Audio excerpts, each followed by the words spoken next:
মনে করি এটা কোনো সমস্যা তৈরি করেনি। কারণ হচ্ছে কারণটা আমি বলি, প্রশ্ন যেটা এসছে আমাদের হাতে, যে প্রশ্ন আমরা 3 তারিখ বাংলা, বিশেষ করে আমি বাংলা বিষয়ে বলছি, বাংলার আমরা বইয়ে যে আমাদের সিলেবাস যেটা দেওয়া হয়েছিল, আমরা সিলেবাস অনুযায়ী যতটুকু গিয়েছি, ঠিক সিলেবাসের মধ্যে যা ছিল বইয়ের তার আলোকে প্রশ্নটা হয়েছে। এবং প্রশ্নটা সলিউশন ইউটিউবে যদি দিয়েও থাকে, সেটাকে আমার মনে হয় না যে আমাদের ওটা নিয়ে মাথা ব্যথার কোনো কারণ আছে। কারণ হচ্ছে পুরোপুরি একজন স্টুডেন্ট, ক্লাস 6-এর একজন স্টুডেন্ট, তার মেধা এবং সে যে সারাটা পুরো 6টা মাস যে আমরা ক্লাস করিয়েছি, সে ক্লাস অনুযায়ী সে যে অর্জনটা করেছে, তার যোগ্যতা অর্জন করেছে, সে অর্জন অনুযায়ী তাকে কিন্তু উত্তরগুলো দিতে হচ্ছে। এবং সে দেওয়াটা কোনো সলিউশন দিয়ে হচ্ছে বলে আমার মনে হয় না। কারণ হচ্ছে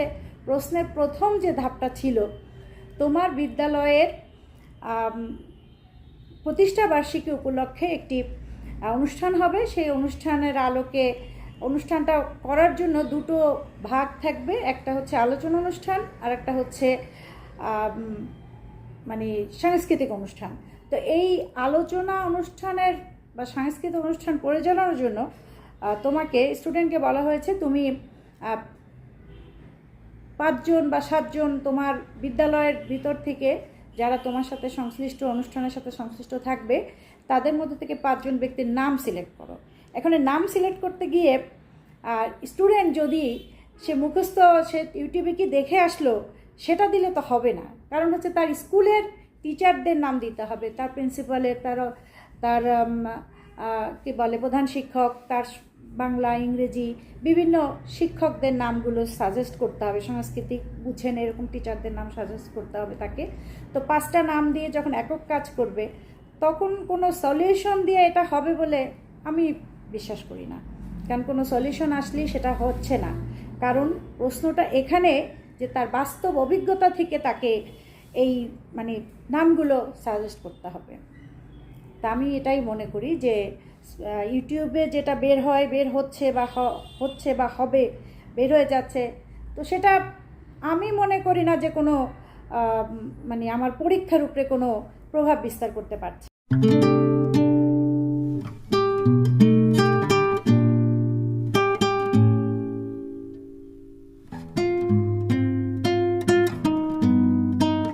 না, বইয়ের সাথে মূল্যায়ন অবশ্যই সম্পর্কযুক্ত, পুরো প্রশ্নটাই বইয়ের সাথে সম্পর্কযুক্ত। কেননা আমি এই যে বাংলা বইটা ক্লাস 6-এর, আমি তো বাংলা শিক্ষক, বাংলা হিসেবে বাংলাটাকে আমি দিচ্ছি। আমার পরীক্ষা যেটা হয়ে গেছে আমি সেটা নিয়ে বলছি, আগামীকাল 7-এর পরীক্ষা বাংলা। তো আমি আশা করছি সেটাও বইয়ের ভিত্তিতে হবে। কারণ বইয়ের প্রত্যেকটা চ্যাপ্টার, আমার প্রশ্ন হচ্ছে আমি যে 6টা মাস পড়ালাম, সে যদি বইয়ের সাথে সম্পর্কই না থাকে, তাহলে 6টা মাস সে কী পড়লো, কী লেখালাম, কী শিখালাম? আমি অবশ্যই তাকে শিখিয়েছি। এবং প্রশ্নের ধরন অনুযায়ী প্রথম প্রশ্ন যে বললাম আমি, একক কাজ, জোড়ায় কাজে যে কাজগুলো, প্রথমে দুজনে 5টা প্রশ্ন দিয়েছে। এবং সেটা আমাদের এই বইয়ের প্রথম অধ্যায়ের শিরোনামই ছিল মর্যাদা বজায় রেখে যোগাযোগ করি। এখানে বইয়ের 6 পৃষ্ঠায় মর্যাদা অনুযায়ী সর্বনাম ক্রিয়া সম্পর্কে আলোচনা আছে, 7 পৃষ্ঠায় ছক আছে, যা শিক্ষণকালীন মূল্যায়নে চর্চা করেছে স্টুডেন্টরা। কথোপকথন আছে অনেকগুলো কথোপকথন, যেগুলো আছে পাঠ্যবইয়ের প্রথমেই বিভিন্ন পরিস্থিতি অনুযায়ী যোগাযোগ করি বিষয়ে কথোপকথন আছে।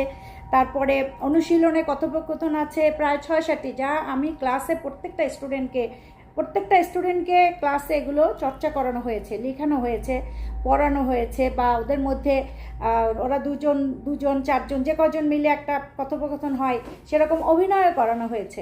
তো ওরা নিজেরাই কিন্তু যথেষ্ট আগ্রহী এগুলো শিখেছে। যে বাক্যের ধাপগুলো, এগুলো কিন্তু তাদের বইয়ের ইসে আছে। একটা জ্যোতিচিহ্ন আছে 48 থেকে 51 পৃষ্ঠায়, জ্যোতিচিহ্নের ব্যবহার এসছে কিন্তু প্রশ্নে। তারপর শব্দের শ্রেণীর ছক এসছে, জ্যোতিচিহ্নের বা বিপরীত শব্দ আছে 46 পৃষ্ঠায়, যেগুলো আমরা পড়িয়েছি। তারপর প্রতিশব্দ আছে 43-44 পৃষ্ঠায়, যেগুলো আমরা পড়িয়েছি। 20 থেকে 38 পৃষ্ঠায় আছে শব্দের শ্রেণী বিভাগ। প্রত্যেকটা কিন্তু বইয়ে আছে। তো সুতরাং আমি বলবো বইয়ের সাথে সম্পূর্ণ সম্পর্কযুক্ত প্রশ্ন।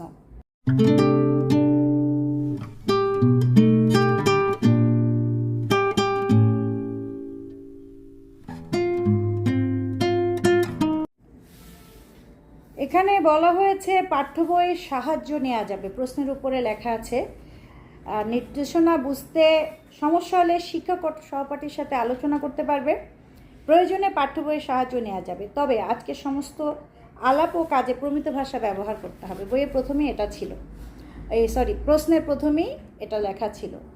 তো সাহায্য নেওয়া আর নকল করা কি এক নাকি? কারণ প্রশ্ন তো বইয়ে নাই। এই যে প্রশ্ন যেটা আসছে, প্রশ্নের মানে মেইন যে কথাটা আসছে যে তোমার বিদ্যালয়ের প্রতিষ্ঠাবার্ষিকী উপলক্ষে একটি জমকালো আয়োজন করতে হবে, সেই বিষয়ে তোমাকে পুরো এটাই কিন্তু একটা ধারাবাহিকতার মধ্যে প্রশ্নটা এসছে। এই বিষয়ে কিন্তু কোথাও বইয়ে আলোচনা নাই। হ্যাঁ আছে, কি আছে? এই যে বাক্যগুলো, ওকে যে বাক্য, ও যে অনুচ্ছেদটা লিখেছে সেখান থেকে বাক্য খুঁজে বের করতে হবে। সেই বাক্যগুলো তার বইয়ে যে 5টা বাক্যের শ্রেণীবিভাগ দেওয়া আছে, সেই শ্রেণীবিভাগ অনুযায়ী বাক্যগুলো আছে কি না। জ্যোতি চিহ্নের ব্যবহার বলেছে, সে যে অনুচ্ছেদটা লিখেছে সে অনুচ্ছেদের মধ্যে দাড়ি, কমা, প্রশ্নবোধক চিহ্ন, কোলন, ড্যাশ ইত্যাদিগুলো পাঁচটার ব্যবহার লিখতে বলা হয়েছে। সে যে অনুচ্ছেদে লিখেছে সে 5টা বাক্য তাকে উপস্থাপন করতে হবে।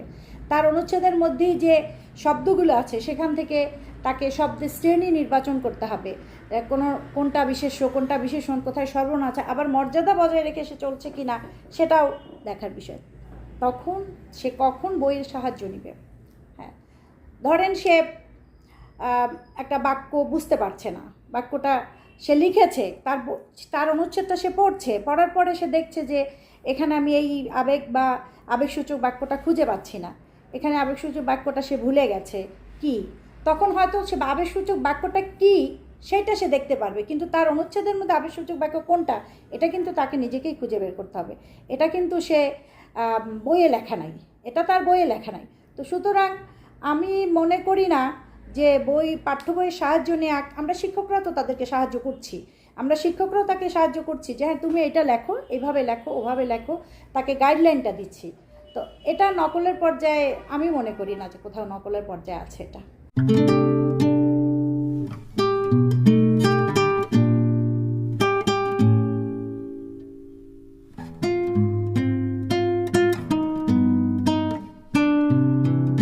বাচ্চারা খুব আনন্দের সাথেই মূল্যায়ন অংশগ্রহণ করছে, কারণ হচ্ছে ওরা যে পরীক্ষা, আমরা যে এখন বলি 5 ঘন্টা বা 4 ঘন্টা, 5 ঘন্টার কথা বলা হচ্ছে, মাঝখানে টিফিন ব্রেক আছে 10 মিনিট 30 মিনিট, এভাবে ভাগ করে করে একটা কাজ থেকে আরেকটা কাজে যাওয়ার মাঝখানে ব্রেক আছে।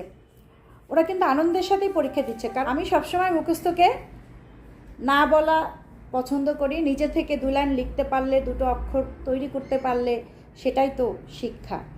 তো ওরা মুখস্থ যেহেতু করতে হচ্ছে না, ওরা নিজেদের মতো করে 2জন কিংবা দলীয় কাজ যখন দেই 5 জন যখন একসাথে বসে, তো ওখান থেকে ওরা নিজেরা আমি নিজেই যখন ওদেরকে বলি তোমরা নিজেরা ঠিক করো কে লিখবে, কে পোস্টারটা তৈরি করবে, কার হেল্প লাগবে, কালারটা কে করবে, তো ওরা কিন্তু বেশ আগ্রহ সহকারে জিনিসগুলো করে।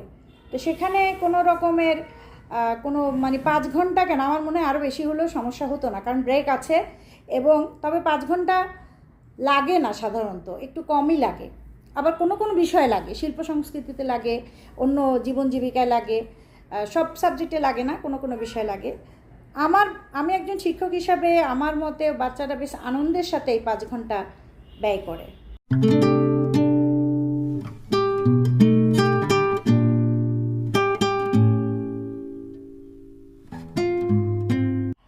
আমিও ট্রেনিং নিয়েছি, তবে শুধু ট্রেনিংয়ের উপর নির্ভরশীল হলে তো হচ্ছে না, এটাকে আমার স্টাডি করতে হয়, প্রচুর পরিমাণে স্টাডি করতে হয়।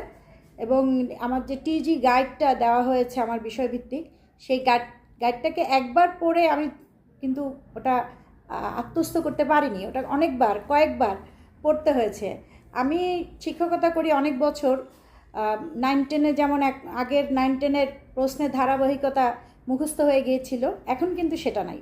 এখন 10-এ এক ধরনের, 9-এ আরেক ধরনের। এখন 8-9-10 8-9 পুরোটাই এই 22 শিক্ষাক্রমের অন্তর্ভুক্ত।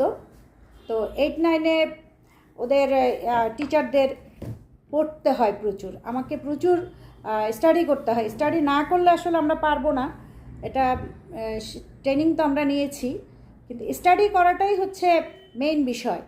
আমি যদি বারবার পড়ি, বোঝার চেষ্টা করি, আর আমাদের যাদের বিএড আছে তারা অবশ্য এগুলো তাদের বুঝতে খুব সুবিধা হয়।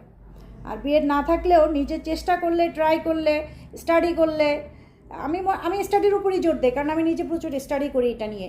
কারণ আমি ক্লাসে যাওয়ার আগে আমার লেসন প্ল্যান থাকে, আমার 5টা 6টা যে কয়টা ক্লাসই থাক না কেন আমাকে লেসন প্ল্যান করতে হয়। শিক্ষক ডায়েরি আছে ঠিক আছে, তারপরও লেসন প্ল্যান লাগবে, স্টাডি করতে হবে, এটাই হচ্ছে।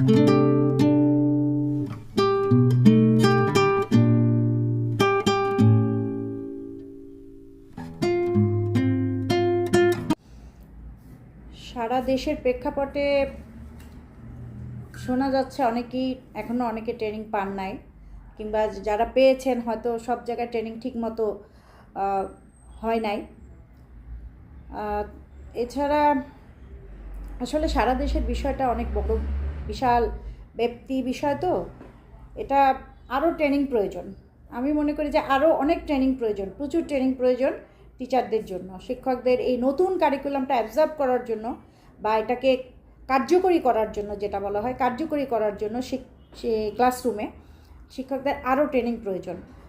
এটাই আমাদের এই নির্দেশনার মধ্যে কিন্তু সব একদম ডিটেলস দেয়া আছে। আমি কোন অধ্যায়টা কতটুকু পড়াবো, কতটুকু আমি কখন মূল্যায়ন করব, কখন কি করব, পুরোটা আছে। একজন শিক্ষক ট্রেনিং না পেলেও এটা দিয়ে সে কাজ করতে পারে, কিন্তু তাকে এটা পড়তে হবে ভালো করে। আমি যেটা বারবার বলছি, তাকে পড়তে হবে। এটা নির্দেশনা ফলো করলে অবশ্যই আমরা ক্লাসরুমে ঠিকমতোই ক্লাস নিতে পারবো এবং সেটার ফলাফল আশা করি ভালোই হবে।